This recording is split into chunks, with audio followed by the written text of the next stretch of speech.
For me, destiny it's what changes with every action we take.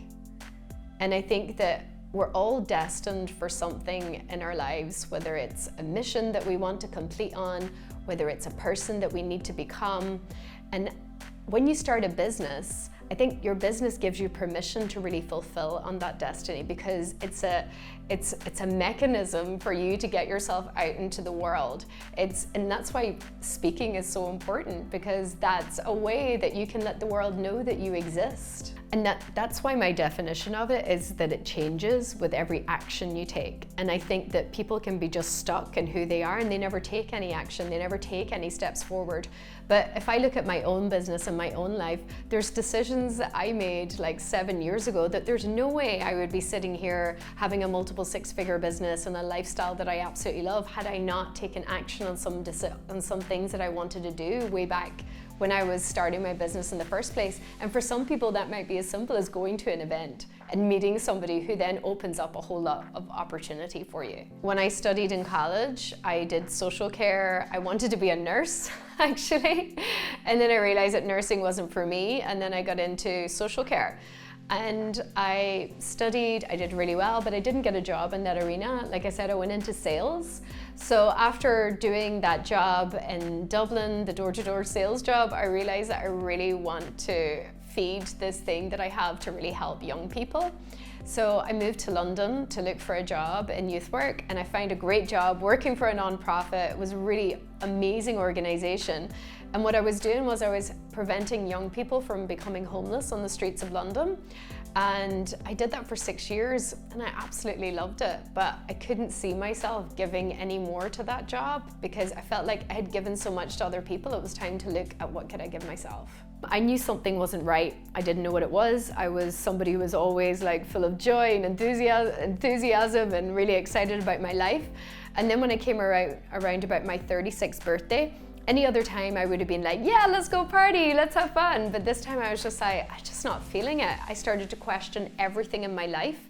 And a doctor told me at the time that I was depressed.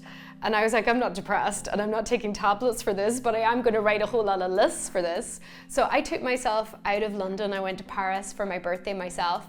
And while I was there, I just wrote, I just poured my heart out into my journal, like, what do I want? Who do I want to be? And while I was there, I actually got a phone call from home. And any other time that, you could get a phone call like that, I'm sitting in this cafe in Montmartre, I've got my coffee, got my journal. And the way I saw the word home come up on the screen that day, and I was really confused, really stuck. All of a sudden I had this feeling of peace wash over me. And I was just like, oh my gosh, I want to go home. Right? So it was, and I did go home. I packed in my job in London, moved back to Ireland and started a business for myself.